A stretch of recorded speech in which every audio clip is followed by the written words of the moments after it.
Ноги соедините, руки опустите. Ноги соедините, руки опустите. Ноги соедините, руки опустите. Прокурор приготовится, начали.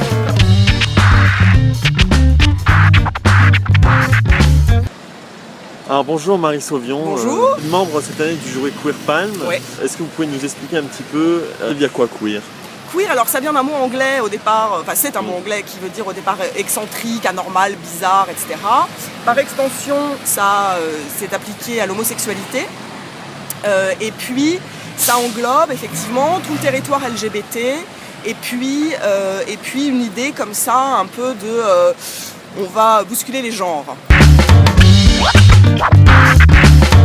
Je suis un des pionniers à avoir fait la vidéo sur le web dès 2003. J'ai inventé les interviews selfies. Enfin, je ne les ai pas inventées, j'ai pris ça de Nelson Sullivan.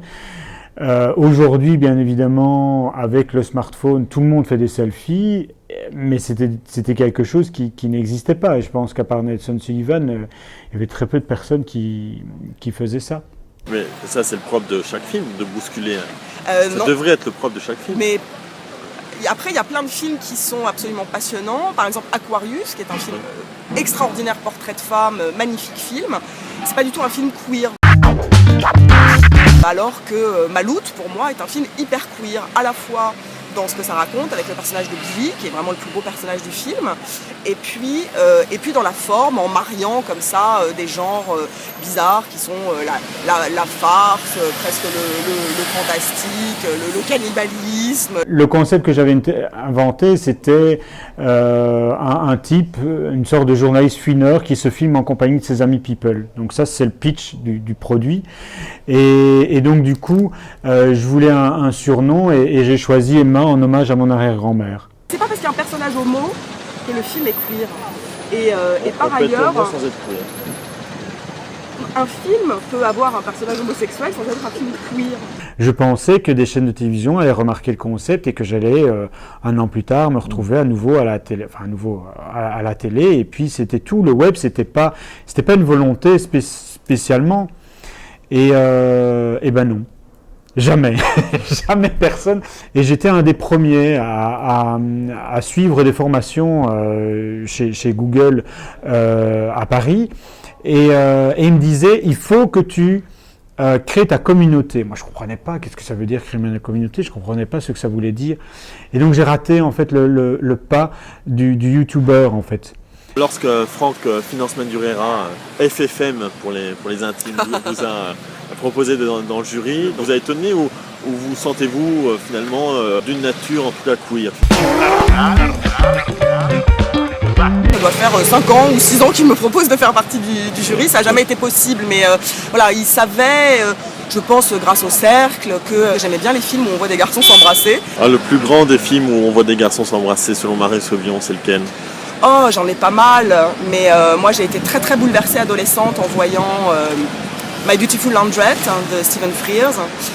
J'ai adoré My Own Private Idaho. Pareil, gamine, il y a beaucoup de films comme ça de mon adolescence qui m'ont marqué. Un film avec Rupert Everett, je me souviens, j'étais tombée follement amoureuse de lui, parce que je tombe follement amoureuse aussi des personnages homo dans les films. Ce petit salon rose, ça veut dire quoi? Aujourd'hui, vous êtes Mister Emma qui est bien dans ses baskets, qui est bien dans sa vie. Vous voyez la vie en rose actuellement? C'est ça que vous avez voulu nous passer comme message? Non, parce que moi, je voulais faire une interview dans la piscine de l'hôtel 314 où nous sommes. C'est Jonathan qui voulait faire une vidéo avec du rose et et avec presque une image de Kama Sutra. Mais je ne sais pas, ce n'est pas moi. Êtes-vous heureux, Mister Emma? Mais oui, je suis très très heureux. Je suis pleinement heureux. Il n'y a pas de problématique. Je ne vois pas. Oh non, j'étais suicidaire à 20 ans, je ne le suis plus du tout. Vous avez un parterre de fans, tout le monde attend la première réalisation de Marie Sauvion. Est-ce qu'on peut imaginer ça? Je suis quelqu'un de très solitaire, de très... Dark? Oui, peut-être aussi, oui. Pourquoi, quand je pleurais adolescent sur Mylène Farmer, c'est ça être dark? Vous étiez fan de Mylène Farmer. Oh, on est passé par toutes les phases à l'adolescence. Ouais. Hein. Vous avez déjà interviewé Mylène Farmer? Non. Pourquoi? J'étais New Wave aussi. Ouais. J'avais des cheveux rasés, j'avais une longue mèche comme ça, et j'avais un long impair comme Inspecteur Gadget.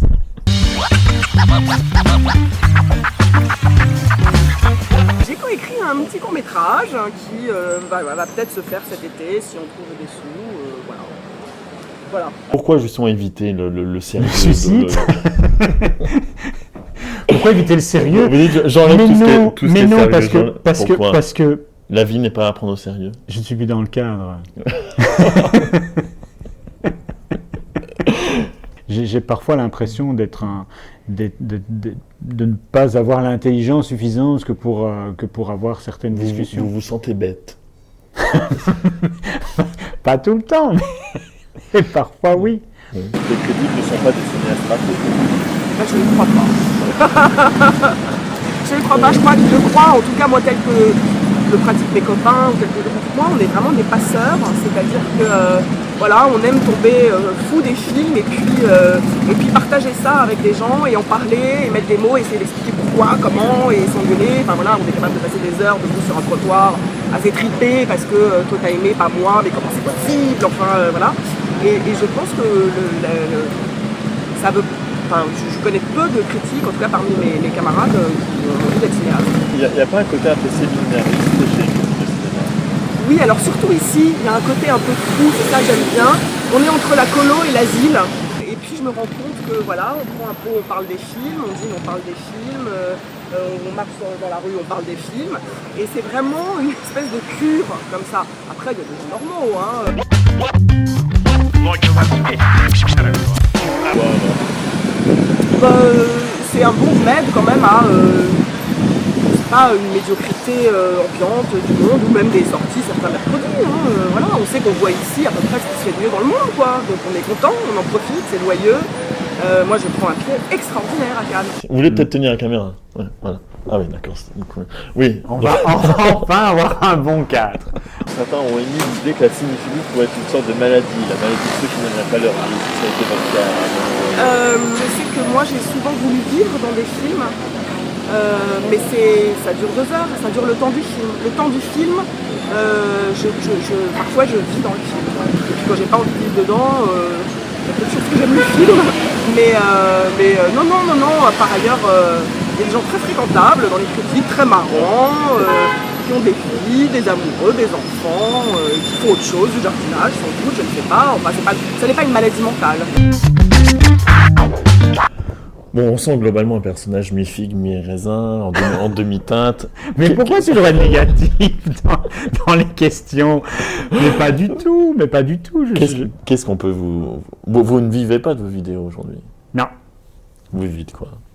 de mon émission d'architecture. Je connais aussi les cinéphiles qui n'aiment rien, même pas les films qui croient, donc voilà.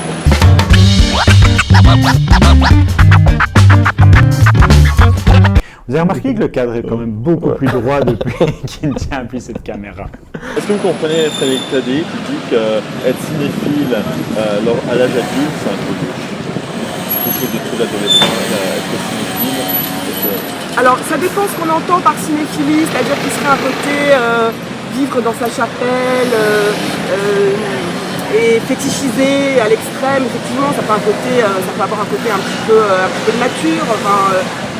Mais non, est-ce qu'il viendrait à l'idée de quelqu'un de dire d'un passionné de littérature, par exemple, qui comble un manque dans sa vie? Oui, on comble un manque, on s'enrichit au contact des œuvres, écrites, filmées, on devient de meilleurs humains, il me semble, et ça, c'est pas du tout adolescent. Enfin, j'espère que ça dure jusqu'à la mort.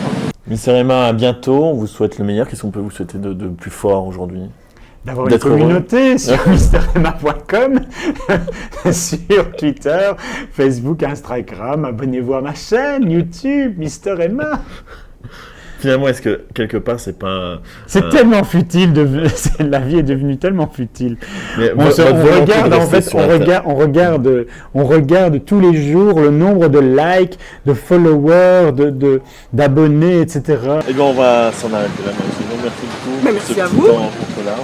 Et puis à très bientôt. Mais merci. En résumé, donc une enfance heureuse, une adolescence plus malheureuse. Aujourd'hui, Mais pas Mister du tout. Emma, J'ai pas une adolescence malheureuse. Mon adolescence était très bien. suicidaire à 20 ans. Oui, certes. Bon, à un moment donné, j'ai un peu foiré la chose. Qu'est-ce qu'il y a qui allait pas une déception amoureuse? Oui. Oui. Oui. Ouais. Les premiers amours sont toujours durs. Hein. Vous pensez? Je sais pas. Ouais. Non?